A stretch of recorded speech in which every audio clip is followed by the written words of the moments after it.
Russian president Vladimir Putin വരും മാസങ്ങളിൽ ഇന്ത്യയിലേക്ക് എത്തും. വ്ളാഡിമിർ പുടിനും ഇന്ത്യയിലുള്ള ഏറ്റവും പ്രധാനപ്പെട്ട സർക്കാർ ഉദ്യോഗസ്ഥർക്കും ഇടയിൽ ഒരു പ്രധാനപ്പെട്ട മീറ്റിംഗ് നടത്താം. ഈ ഒരു മീറ്റിംഗിൽ രണ്ട് പ്രധാനപ്പെട്ട പദ്ധതികൾ, അതായത് ഇന്ത്യയുടെ വികസനത്തിനും റഷ്യയുടെ വികസനത്തിനും പ്രധാനപ്പെട്ട പദ്ധതികളിൽ ഒപ്പിടാമെന്നുള്ള ചില വാർത്തകളും പുറത്തു വരുന്നുണ്ട്. ഇപ്പൊ യാതൊരു ബന്ധവുമില്ലാതെ ഈ ഒരു വിഷയത്തെക്കുറിച്ച് സംസാരിക്കാൻ കാരണം ക്രെംലിൻ ഇന്ന് അവരുടെ ഔദ്യോഗികമായ വാർത്തയിൽ ഒരു കാര്യം പരാമർശിച്ചു. റഷ്യൻ പ്രസിഡന്റ് ഇന്ത്യയിലേക്ക് പോകാനുള്ള അവസാന ഘട്ടത്തിലാണ്. എത്രയും പെട്ടെന്ന് അതിന്റെ തീയതി പ്രഖ്യാപിക്കുകയും ഇതിനെക്കുറിച്ചുള്ള വാർത്തകൾ പുറത്തറിയിക്കുമെന്നും പറഞ്ഞു. അപ്പോൾ റഷ്യൻ പ്രസിഡന്റ് ഇന്ത്യയിലേക്ക് വരികയാണെങ്കിൽ അത് ഏത് തരത്തിലുള്ള പ്രായോഗിക പ്രശ്നങ്ങൾ ലോകരാഷ്ട്രീയത്തിൽ ഉണ്ടാക്കും? ഇദ്ദേഹം ഇന്ത്യയിലേക്ക് എത്തിയാൽ അതിലൂടെ ഇന്ത്യക്ക് സംഭവിക്കുന്ന ചില നല്ല കാര്യങ്ങൾ എന്തെല്ലാം, റഷ്യക്ക് സംഭവിക്കാൻ പോകുന്ന നല്ല കാര്യങ്ങൾ എന്തെല്ലാം, ഇവയെക്കുറിച്ച് ഈ വീഡിയോയിലൂടെ വിശദമായി അറിയാം.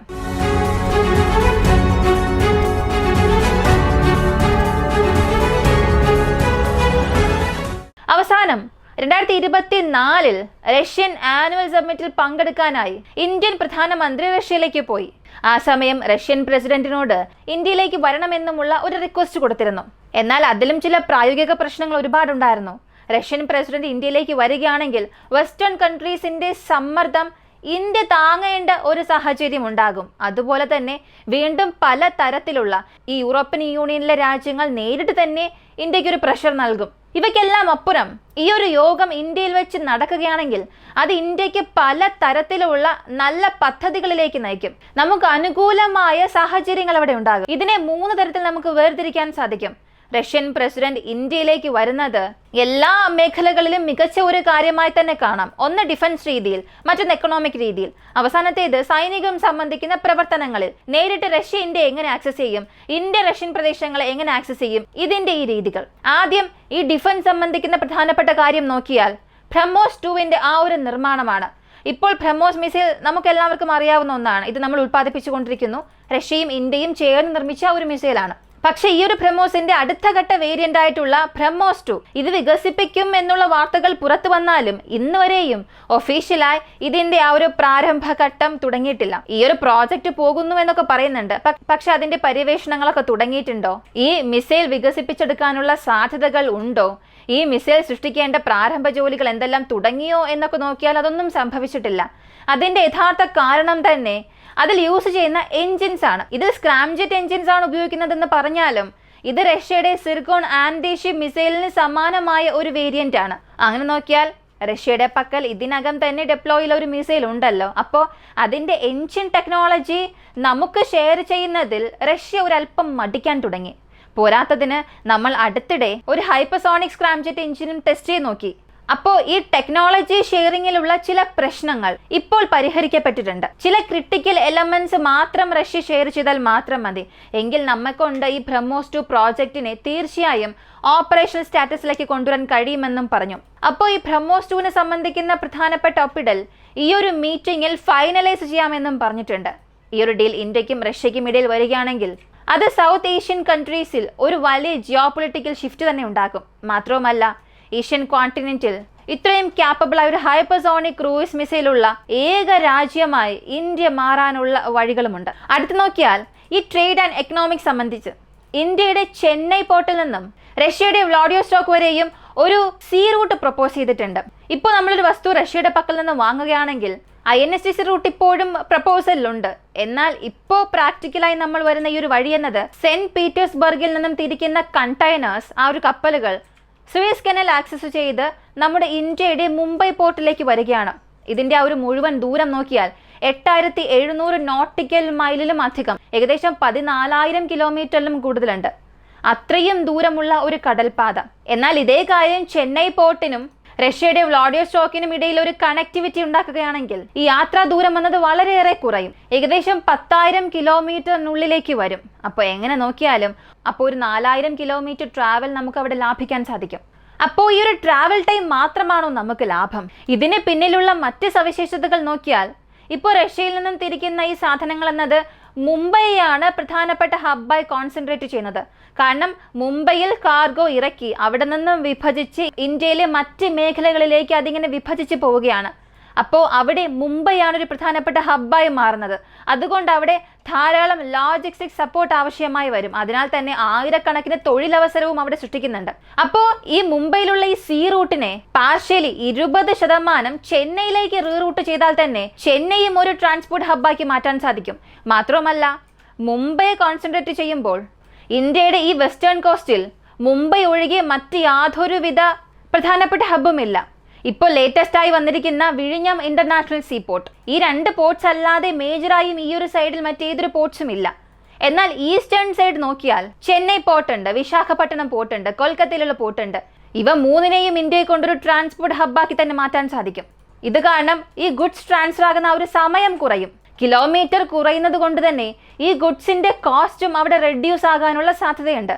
അപ്പോൾ ഗവൺമെന്റ് ഇതെല്ലാം പ്രോപ്പറായി തന്നെ പദ്ധതിയിടുകയാണെങ്കിൽ തീർച്ചയായും ഈ പെട്രോളിയം പ്രോഡക്ട്സ് ഉൾപ്പെടെ മറ്റു രാജ്യങ്ങളിൽ നിന്നും ഇറക്കുമതി ചെയ്യുന്ന വസ്തുക്കൾ, പ്രധാനമായും റഷ്യയിൽ നിന്നും ഇറക്കുമതി ചെയ്യുന്ന വസ്തുക്കൾ വില കുറച്ച് നൽകാനുള്ള സാധ്യതകളുമുണ്ട്.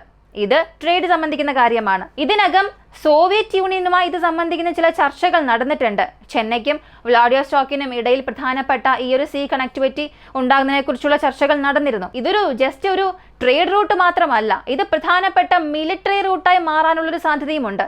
കാരണം സോവിയറ്റ് യൂണിയനെ സംബന്ധിച്ചിടത്തോളം അപ്പോൾ അത് പ്രപ്പോസോടുകൂടി നിന്നതിന്റെ ഒരു പ്രധാനപ്പെട്ട കാരണം അവർ കൂടുതലായും കോൺസെൻട്രേറ്റ് ചെയ്തത് യൂറോപ്യൻ യൂണിയനെ ആയിരുന്നു.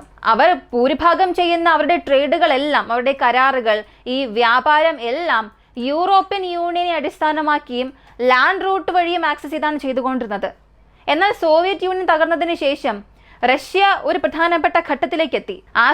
ആ സമയങ്ങളിൽ ചൈനയെ അവർ ഒരു വലിയ കാര്യമായി കൺസിഡർ ചെയ്തിട്ടേ ഇല്ല. എന്നാൽ ഇപ്പോൾ അങ്ങനെയല്ല. ടെക്നോളജി വൈസ് ആയിക്കോട്ടെ, അല്ലെങ്കിൽ മിലിറ്ററി പവർ വൈസ് ആയിക്കോട്ടെ, ഈ 2 രാജ്യങ്ങളും ഏകദേശം ഒരേ പൊസിഷനിലാണുള്ളത്. മാത്രമല്ല ചൈന എന്നതിപ്പോൾ റഷ്യയ്ക്കുള്ളൊരു നേരിട്ടുള്ള ത്രെഡാണ്.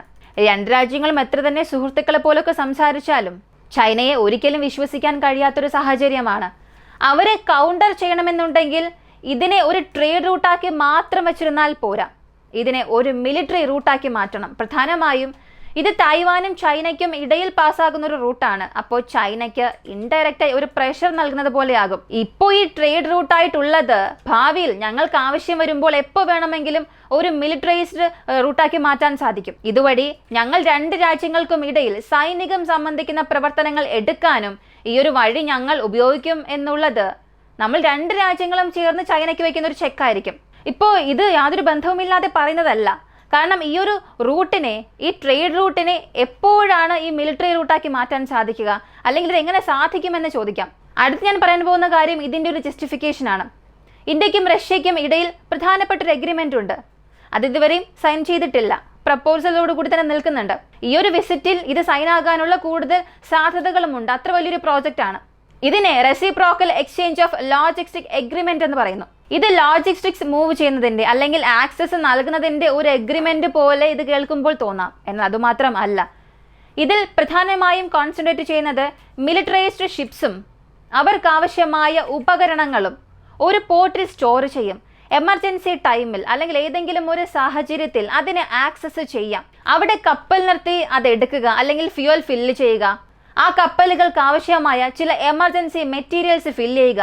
ഇങ്ങനെ പൂർണ്ണ ആക്സസ് ഇന്ത്യയുടെ പോർട്സിൽ റഷ്യയ്ക്ക് വേണ്ടിയും റഷ്യയുടെ ചില പോർട്സിൽ ഇന്ത്യക്ക് വേണ്ടിയും നൽകുമെന്നുള്ളതിന്റെ ഒരു എഗ്രിമെന്റ് ആണത്. ഇതിപ്പോഴത്തേക്ക് ജസ്റ്റ് ഒരു ചർച്ചയോടുകൂടി നിൽക്കുകയാണ്. ഇന്ത്യയുടെ ചില പ്രധാനപ്പെട്ട അധികാരികൾ റഷ്യയിലേക്ക് പോയപ്പോഴും റഷ്യയിലെ അധികാരികൾ ഇന്ത്യയിലേക്ക് വന്നപ്പോഴും ഇത് സംബന്ധിക്കുന്ന ചർച്ചകൾ നടന്നിട്ടുണ്ട്. എന്നാൽ ഇപ്പോഴും ഈ എഗ്രിമെന്റ് ഫൈനലൈസ് ചെയ്തിട്ടില്ല. അപ്പോൾ റഷ്യൻ പ്രസിഡന്റ് വ്ളാഡിമിർ പുടിൻ ഈ നേരിട്ട് ഇന്ത്യയിലേക്ക് വരുമ്പോൾ ഈ ഒരു എഗ്രിമെന്റ് സൈൻ ചെയ്യാനുള്ള സാധ്യതകളും കൂടുതലാണ്. അപ്പോൾ ഈ ഒരു എഗ്രിമെന്റ് ഏത് തരത്തിലാണ് ചെന്നൈക്കും വ്ളാഡിവോസ്റ്റോക്കിനും ഇടയിലുള്ള ഈ ഒരു റൂട്ട് മിലിറ്ററൈസ്ഡ് ചെയ്യാനുള്ള സാധ്യതകൾ ഉണ്ടാകുമെന്ന് ചോദിച്ചാൽ, ചെന്നൈ പോർട്ട് എന്നത് ഇന്ത്യയിലുള്ള പ്രധാനപ്പെട്ട ഒരു പോർട്ടാണ്. അതും സതേൺ സൈഡിലുള്ളതിൽ ഈ ആൻഡോമാൻ നിക്കോബാർ ഐലാൻഡ്സിൽ ആവശ്യമായ സപ്ലൈസ് നൽകുന്നതിൽ ചെന്നൈ പോർട്ടിന് വളരെ പ്രധാനപ്പെട്ട പങ്കുണ്ട്. മാത്രമല്ല വിശാഖപട്ടണം പോർട്ട്, കൊൽക്കത്ത പോർട്ട്, ഇങ്ങനെ ഈസ്റ്റേൺ കോസ്റ്റോട് ചേർന്നുള്ള പ്രദേശങ്ങളിൽ ഈ പോർട്സിന്റെ ആവശ്യകത കൂടുതലാണ്. അതുപോലെ ഈ റഷ്യയുടെ വ്ളാഡിവോസ്റ്റോക്ക് പോർട്ട് എന്നത് പസഫിക് ഫ്ലീറ്റിന്റെ ഹെഡ്ക്വാർട്ടർ ആണ്. ഈ ഒരു കോസ്റ്റിനെ ചുറ്റി, ഈസ്റ്റേൺ കോസ്റ്റിനെ ചുറ്റി ഒരുപാട് ന്യൂമറസ് ബേസസും അവിടെയുണ്ട്. അപ്പോൾ ഈ 2 രാജ്യവും പ്രധാനപ്പെട്ട ഒരു മിലിറ്ററി അലയൻസ് അവിടെ ഫോം ചെയ്താൽ നാളെ ഒരു യുദ്ധ സാഹചര്യത്തിൽ 2 രാജ്യങ്ങൾക്കും അത് സഹായമായി തന്നെ മാറും. ഈ ഒരു എഗ്രിമെന്റിലൂടെ ഇന്ത്യക്ക് ഏതെങ്കിലും ഒരു പ്രശ്നം വരുമ്പോൾ അല്ലെങ്കിൽ റഷ്യക്ക് ഏതെങ്കിലും ഒരു പ്രശ്നം വരുമ്പോൾ ഇന്ത്യൻ പോർട്സിൽ റഷ്യയെ കൊണ്ട് ഫ്യൂൽ ഫില്ല് ചെയ്യാൻ സാധിക്കും.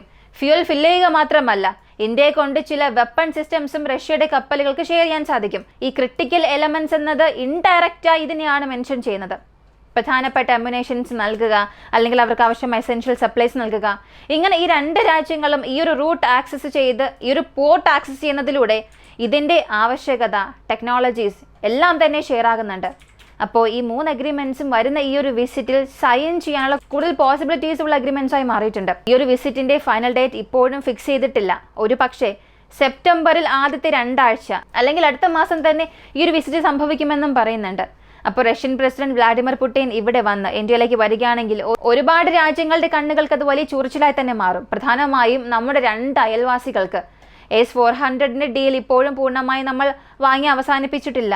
അത് സംബന്ധിക്കുന്ന ചില പ്രഷർ നമുക്ക് അവർക്ക് നൽകാൻ സാധിക്കും. മാത്രമല്ല, ഇപ്പോഴത്തേക്ക് ഇന്ത്യയെ വളരെ ചേർത്ത് നിർത്താൻ റഷ്യ ആഗ്രഹിക്കുകയാണ്. അടുത്തിടെ വന്ന വാർത്തകളൊക്കെ ശ്രദ്ധിച്ചാൽ തന്നെ മനസ്സിലാകും. T-14 ആർമത്തയുടെ ടെക്നോളജി ഷെയർ ചെയ്യാൻ ഞങ്ങൾ തയ്യാറാണ്, Tu-160 ബോംബേഴ്സിന്റെ ടെക്നോളജീസ് ഷെയർ ചെയ്യാൻ ഞങ്ങൾ തയ്യാറാണ് എന്ന് പറഞ്ഞത്, Tu-160 വിമാനത്തെ ലീസിന് നൽകാൻ അല്ലെങ്കിൽ വിൽപ്പനയ്ക്ക് നൽകാൻ തയ്യാറാണ് എന്നൊക്കെ പറഞ്ഞത്. ഇതുപോലെ തന്നെ ഈ റഷ്യയുടെ Su-57ന്റെ കംപ്ലീറ്റ് ടെക്നോളജി ഞങ്ങൾ ഷെയർ ചെയ്യാൻ തയ്യാറാണ്. ഇങ്ങനെ റഷ്യ ഇന്ത്യയെ ഒരിക്കലും ലൂസ് ചെയ്യാൻ ആഗ്രഹിക്കുന്നില്ല. കഴിയുന്നത്ര സ്ട്രാറ്റജിക്കൽ പാർട്ട്നേഴ്സായും വലിയൊരു ഡിഫൻസ് പാർട്ട്ണറായും ഇന്ത്യയെ അവർ ഹോൾഡ് ചെയ്യാൻ ശ്രമിച്ചുകൊണ്ടിരിക്കുകയാണ്. കാരണം നമ്മൾ വഴി അവർക്ക് അത്രത്തോളം റവന്യൂ ജനറേറ്റ് ആയിക്കൊണ്ടിരിക്കുകയാണ്. ഓയിൽ വഴി ജനറേറ്റ് ആകുന്ന റവന്യൂ ഇപ്പോൾ കുറയാൻ തുടങ്ങിയിട്ടുണ്ട്. യൂറോപ്യൻ യൂണിയന്റെ സാങ്ഷൻസ് ഇന്ത്യയുടെ മേജർ ഓയിൽ ഇമ്പോർട്ടേഴ്സിനെ ഹിറ്റ് ചെയ്യാൻ തുടങ്ങിയിട്ടുണ്ട്. അങ്ങനെയുള്ളപ്പോൾ ഈ ഡിഫൻസ് ഡീൽസ് എല്ലാം നൽകി ഇന്ത്യയെ ഹോൾഡ് ചെയ്യാൻ റഷ്യ അത്രയേറെ ശ്രമിക്കുന്നുണ്ട്. കാരണം റഷ്യയെ വിട്ട് ഇന്ത്യ പതിയെ ഒന്ന് മാറാൻ തുടങ്ങിയിട്ടുണ്ട്. ഈ മേക്ക് ഇൻ ഇന്ത്യ പദ്ധതിക്ക് കീഴിൽ ചില പദ്ധതികൾ ഉണ്ടാക്കുക, വെസ്റ്റേൺ പാർട്ട്നേഴ്സിൻ്റെ ടൈപ്പോടുകൂടി ട്രേഡ് ബാലൻസ് ചെയ്യുക, ഇങ്ങനെ ഇന്ത്യ പലതരത്തിലുള്ള മൂവ്സൊക്കെ എടുക്കുന്നുണ്ട്. എന്നാൽ ഇത് റഷ്യ ഇന്ത്യ റിലേഷൻഷിപ്പിൽ ഏത് തരത്തിലുള്ള ഒരു ഇമ്പാക്റ്റ് ഉണ്ടാക്കുമെന്നുള്ളത് കാത്തിരുന്ന് തന്നെ കാണാം. ഈ ഒരു വീഡിയോയെക്കുറിച്ചുള്ള നിങ്ങളുടെ അഭിപ്രായം കമൻറ്റിൽ പറയുക. കൂടുതൽ അപ്ഡേറ്റ്സിനായി ഓയിസോവിക്ക് നമ്മുടെ ചാനൽ സബ്സ്ക്രൈബ് ചെയ്യുക. മറ്റൊരു വീഡിയോയുമായി വീണ്ടും കാണാം.